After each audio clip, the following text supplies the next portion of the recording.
Marth? I'm a Marth. What do you think about Peach? So I think this matchup is about 60-40 Marth.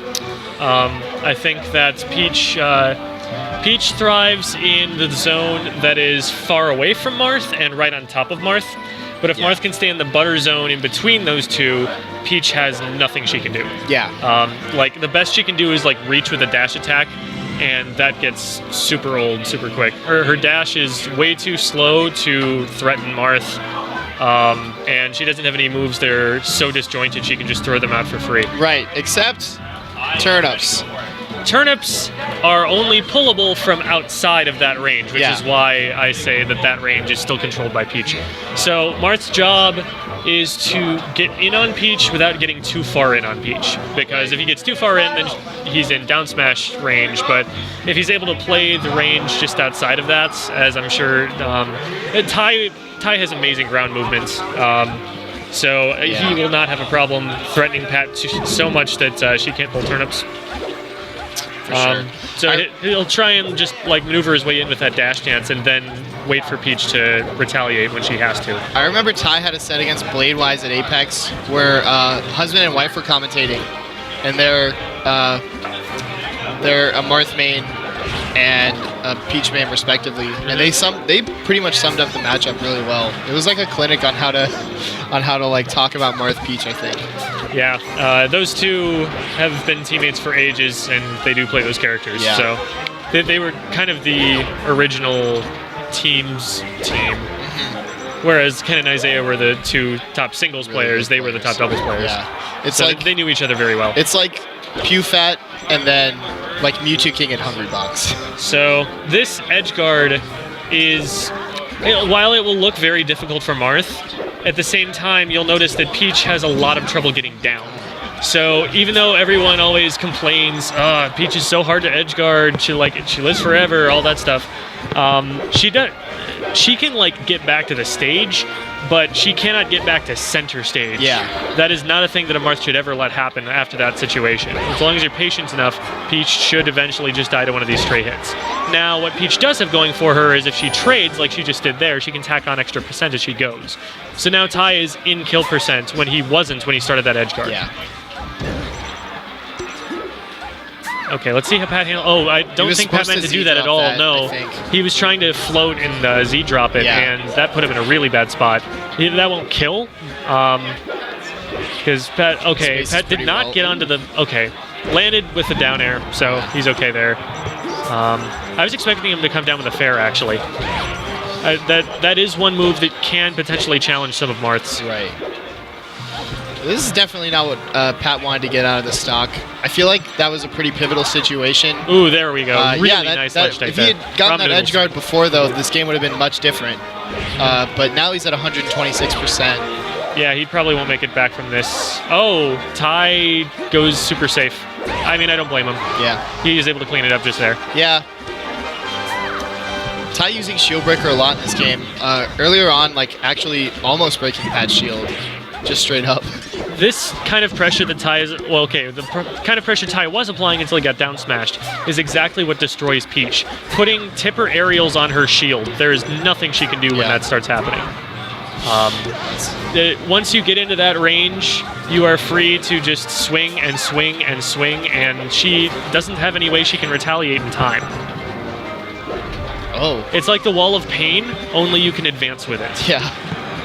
So even better. That's a rough situation. Oh, wow. Baits out the spot dodge. And that, okay, if he had come up with the down air a little faster than that, that would have been a trade and Tai would have got it, but he's still in very good position at the moment. Nice forward air from Pat there, able to bring it back. Raw forward smash, resets the situation, and he's able to get Pat juggled up off that. Wow, that almost got him. And there wasn't really much Pat could have done to edgeguard him, but it did look like he wasn't aware that Tai was going to be off stage, or was going to be able to recover from that. That was an interesting counter. I wonder if he meant to do it.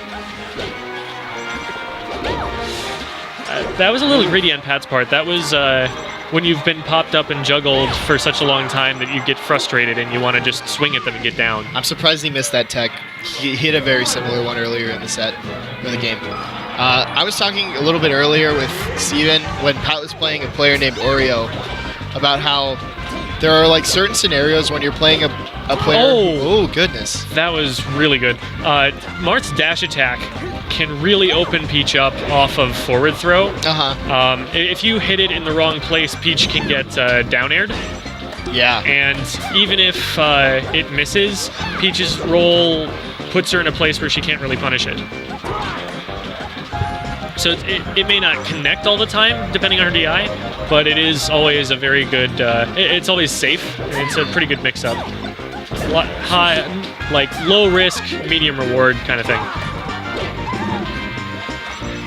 Yeah, there are just, I think, certain points when you're playing against a player who's supposed to be better than you, where like, it seems like it could be close, and you have like a really good opportunity to make it like an even game or to even take the lead, but like Pat seems to just kind of be dropping those, whereas Ty, when he gets those opportunities against Pat, he's like giving himself some breathing room because he doesn't drop them. So like that consistency is what makes a top player. Knowing exactly what he has to do and executing. And the thing is that Pat was doing... that was lazy. Pat was doing that very thing against Oreo, a Falco player earlier. And you'll see Ty in that entire like double jump sequence over Pat. He stayed at sword's length the entire time. He didn't bother to get anywhere near Pat where Pat could jump in nair out of shield or down smash or anything like that. Right. That's exactly how Ty plays this matchup. There's kind of like you know those games where like you have to move your mouse through a field while not hitting the walls on either side? Right. Marth has a zone like that around Peach that if he stays in there, he's still winning.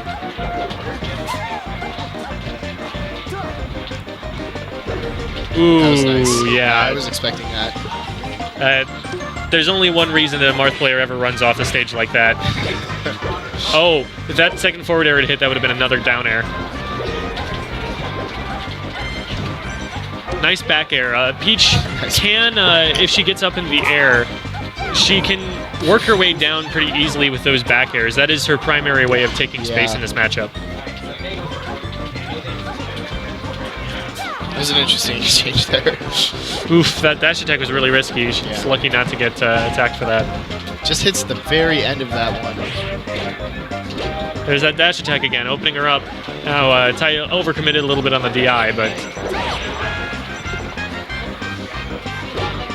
really nice spacing on that back air.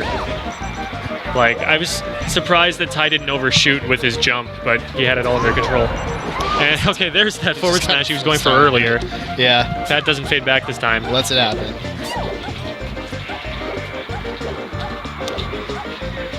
Maybe Ty's kind of letting himself get cornered here. He opened himself up for that back air. Okay, Ty realizing he can't just sit under that platform and let Pat come to him. He has to make something happen. Gets a grab, forward smash. Pat doesn't have a jump. Okay, good job getting down with the down air. Pat really hasn't used that down air much to get down, so it was a good use of it there. The kind of the surprise mix-up, saving it for a while. Nice dash attack. Very good spacing on Pat's part in that sequence. About to get a forward throw. Can he finish this edge guard? If he had to turn him to Z-drop there, maybe that would have covered that. Pat's edge guards are really variable because he knows all of the tech, but his execution on it is generally fairly poor. Yeah. So... like, if he gets it, it'll look like your opponent never had any options. But if he misses it, it just looks like they're like Swiss cheese out there, and there are holes everywhere. Uh-oh. Pat did not mean to go off that direction. Yeah. And he gets up bead. Oh, goodness. Yeah. All right. Ty just too fast. Too fast. So we got game 3. Going to FOD. Sense, I guess if you don't want to go back, because I think Dreamland's it's most definitely the best stage to pick.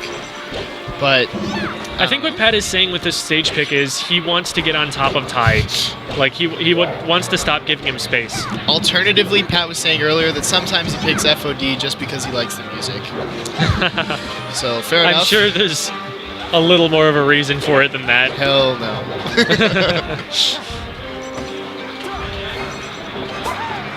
Nice.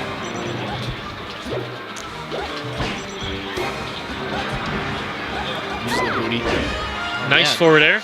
Can he clean this up? Oh, it doesn't quite get the spacing on that. He was a little too far out. Ty got in under it. Really nice movement from Ty there, recognizing that center stage was open, just going and taking it really quick. Doing ledge waveland to roll gives you a ton of space as Marth. Like, you can get to past center stage by doing that. And yes, it's a bit of a commitment to roll, but if they weren't expecting it, if they were expecting you to be like anywhere near where normal ledge options put you, and they commit to something, it can be pretty free. Right. And you want to... Really oh my goodness. I think Ty expected that he had a double jump and he was trying to swing, but he just aerialed and died. And well, because that's what you do as Marth, I guess. Maybe he was trying to wall jump tech, because if you're gonna wall jump tech, you have to do the back air. Definitely. Otherwise, you're gonna. So maybe you just missed the wall jump. That makes sense. Yeah. Another reason that you might want to pick this stage if you're Pat is what we've seen just now, where there's been some craziness. There's been some anarchy on screen, and that always favors the player who's probably the lesser of the two. Yeah, So, Pat and I were talking about that very thing earlier. So if all things are set aside and I think I'm playing a better player than me, I will counterpick them to Yoshi's story, or I will counterpick them to this stage, because those platforms might screw them up when they're about to punish me. Or Randall might come and save me from something that was otherwise guaranteed. Ty chooses to counter the dot eyes. He pulls two dot eyes in a row. Yeah, that was a little danked. Oh, and he goes for the Peach Bomber. I do not blame him at all. That was actually probably the best thing he could have tried there. Yeah. But that down air really stopped Pat's momentum, and now Ty has enough space to work with that he can keep Peach out as much as he wants.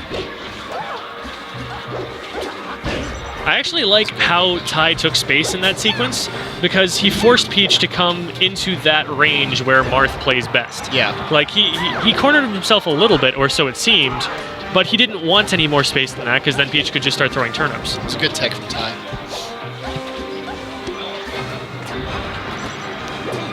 Oof. And Ty going for the super risky stuff, gets it. No Peach Bomber that time. Pulls it her. From Pat. So Pat is definitely within range of a one-stock game. Now, the thing is, both of those stocks were rather unconventional, to say the least. So the question would be whether Pat could actually finish the stock off once he got it. Oh, no. Man. Pat okay. Does Pat have this? Nope. Pat just lost the game because he threw a turnip the wrong way.